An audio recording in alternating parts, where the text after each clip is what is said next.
What if I told you Kentucky found them a real one and landed one of the most experienced safeties in the SEC?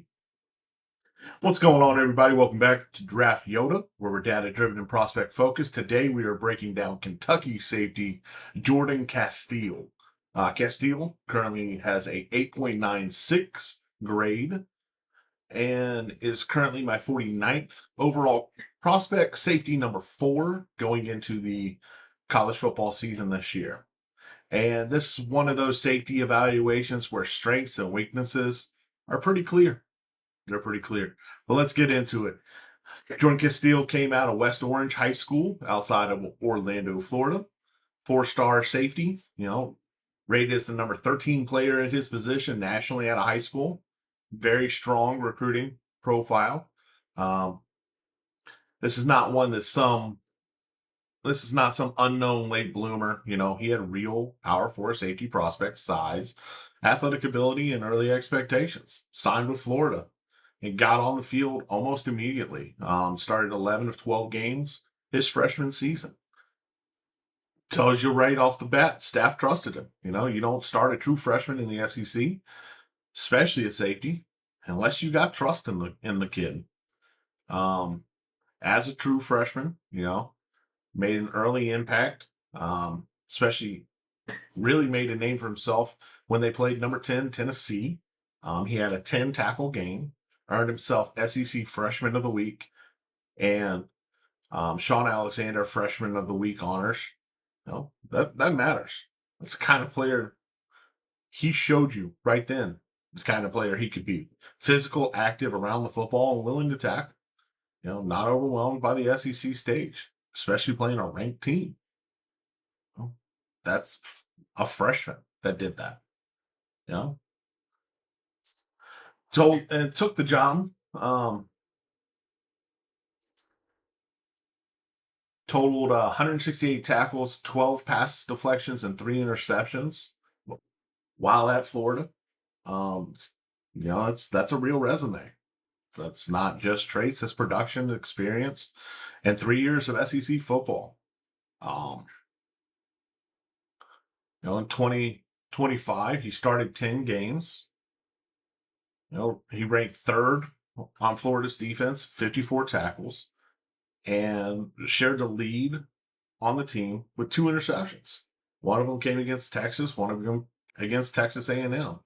Also had a 9-tackle game against Georgia and 8 tackles against Ole Miss. That's a strong SEC workload against very, very high-profile teams. Texas A&M, Georgia, Ole Miss. That's big boy football. Continue to show things he does well. He tackled, he supported in the run, he found the football enough to create takeaways. Entering into this year, he chose to go to Kentucky over LSU and Ole Miss in January. It shows that he still had interest, that, LSU and Ole Miss were both in on him as well. The SEC program saw value. Kentucky gives him a chance to reshape his narrative. He gives him a fresh start, a new defensive staff, a new role, and new opportunity to prove that he can be more than, a size and tackle safety that he kind of showed in Florida. And if Kentucky can put him in a role that fits his strengths, closer to the line of scrimmage, involved in the run game, and more of a box safety and special team piece, he can look like a much cleaner prospect. Let's get into some of the things we like about him. First thing that stands out is the size, 213 pounds. Real safety size. He has the frame to come downhill. He's the body to support the run. He has a physical profile to survive near the line of scrimmage. Some safeties are coverage-only players. Some are undersized space defenders. Castell has the frame to handle physical side of the position, and that gives him a clear NFL lane. He has a lot of closing speed, which is another thing that jumps off the film when you watch. He quick closing ability when the play is in front of him. The difference, it's a different speed than deep range, but you can see it. You can see him trigger and go and arrive quickly when he decides it's time to go downhill. And that's where he shines, is in the run support. The third thing that really pops off is his tackling ability. He's only had 6 missed tackles, 6 in 3 seasons. That's pretty darn good. It's probably one of the biggest positives about his profile. He's a safety that can tackle, and there's no way around it. If you play on the back end and you miss, bad things happen. Explosive plays happen, touchdowns happen, drives flip, and Castell is reliable as it comes. Spectacular. His strength is in the run defense. He is willing to be a force near the line of scrimmage. And I think that's where his NFL projection makes the most sense. Let him play closer, let him support the run, let him trigger downhill, let him use his size, and let him be part of a physical structure of the defense. He's not your pure center fielder. He's more of a developmental box safety. But and I don't mean that as an insult. Box safeties have a purpose in this game.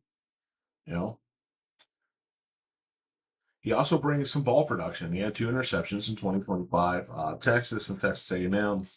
Across his career at Florida, he had 3 interceptions and 12 passes, deflections. There's some plays on ball that he's been able to show. Where he can truly improve, and I hope he improves at Kentucky, is his coverage ability. It's where the evaluation gets very complicated. Castell gave up too much in coverage. Surrendered 331 yards when he was the main defender. And had reps where he was just badly beaten downfield. He had zone coverage issues in open space.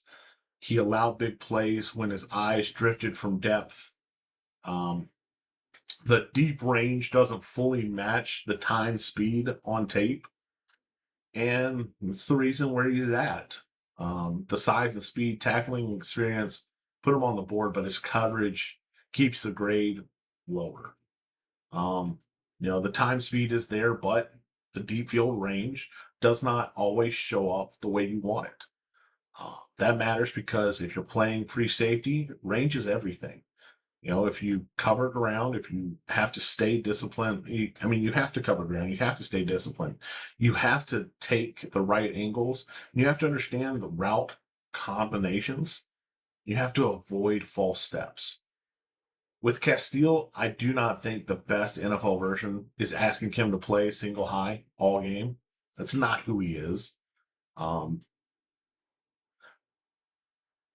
hope he can develop so that he can do that for certain looks. But that is not where I would build his projection personally. I would rather move him closer to the action where his size and tackling matters more. Another thing that has to improve with him is his zone coverage. There are too many reps where he loses route distribution or gets pulled by the quarterback's eyes. When his eyes drift, he can be late. There was a couple games that I watched where, quarterback showed him one thing and he believed it, and it went the other way for very considerable yards. And that's something that he's got to be better about, especially being an older prospect coming into the draft class, as he is going to be a senior this year. A linebacker can be late and give up 6 yards. A safety, if they're late, gives up 6 points. And that's a big difference. And that's why the eye discipline itself is important. He has to be more consistent at reading routes from depth. You know, I think the key for him is right now is not asking him to be something he's not. If you draft him and expect a single high safety, you're not going to be happy. But if you draft him as a strong safety, box defender, special teams player, downhill tackler, that's your guy. That's your guy. That's where the value is. Let the size and tackling show. Let him play downhill, and let him support the run. Um, you know, the reason he's this high though is 34 consecutive starts in the SEC, size and speed. You know, and his tackling reliability is off the charts. He needs to improve for 2026 at Kentucky. The checklist is pretty clear. You got to show cleaner eyes when you're in the zone. You got to limit big plays. You got to prove the deep mistakes can be reduced. You got to keep tackling at a high level. You got to keep supporting the run. And you got to show that the move to Kentucky helped define who you are. If the same coverage issues follow him, the grade becomes much harder to hold for him, and he's going to fall off a cliff. It's a big year for him. If experienced safeties do not get drafted high just because they played a lot, they get drafted because teams trust what they are and they've shown who they are. Castell has to improve in coverage to make it at this point of where I think he could get to. 49 is probably the highest grade he'll get. The 49th overall is the highest potential he has. But I have a gut feeling about him that maybe it was the Florida coaching staff that let him down and didn't help him develop as much as he could have, and that I think the Kentucky staff is going to be able to help. You know, but if the coverage remains a liability, he's more of a day 3 prospect than this second round, mid second round, number 49 overall. He'll be a special teamer. He'll be a sub package guy if he can't develop his coverage. But I have a feeling he can, and that's why he is where he's at.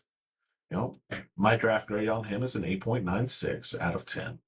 He's number 49 overall. His safety number 4. He's big, experienced safety with quick closing speed, reliability of tackling, solid run defense, and a long SEC resume. 34 consecutive starts in the SEC isn't something that happens lightly. 168 tackles don't happen lightly. 12 pass deflections don't happen lightly. That is a player. If he can find a fit for who he is, or if he can develop more of his coverage ability, he's going to have a real NFL. Because he has to stop giving up that yardage. He had an issue in zone. He was beaten downfield a couple times, and the deep range does not fully match time speed. But I think he's coachable, and I think this is where he's going to end up after a good season at Kentucky. I have faith in him at Kentucky. But that's my board, What do you think of John Castell? Can Kentucky unlock him and turn him into more of a complete safety than just a downhill safety? Is the coverage too big of a concern? Is he too bad at coverage? Where would you rank him among safeties in the NFL draft class? Drop your comments down below. If you enjoy these player evaluations, we build around film and analytics. Make sure you hit the like button, subscribe to the channel. So we're going to keep putting in this work. We are about halfway through our top 100 goal before the college football season kicks off. As always, I am Draft Yoda, Bill Workman, your favorite draft nerd's favorite draft nerd, and we'll see you guys in the next one.